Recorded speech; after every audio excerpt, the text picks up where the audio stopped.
Bagong security features na dinagdag ni Meta sa ating Facebook account. Para kung sakaling may magtangkang mag-open or mag-hack sa ating Facebook account, ay hindi nila ito ma-open or ma-hack ang ating Facebook account. Kaya kailangan natin itong i-set up para sa safety ng ating Facebook account. Ngayon, punta muna tayo sa Facebook, then punta tayo sa menu ng ating Facebook, sa 3 lines sa taas, ayan. Then scroll up, makikita nyo ang settings and privacy sa baba, ayan. Then click natin ang settings.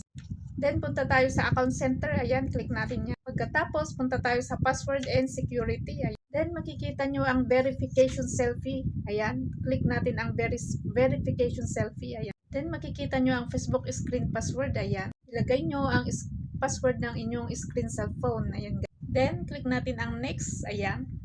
Then i-click natin ang start selfie, ayan. Magsa-selfie po kayo dyan. Sa selfie nyo dyan, sundan nyo lamang po yung selfie, ayan. Then pagkatapos, makikita nyo ang done, ayan. Click natin ang done sa baba.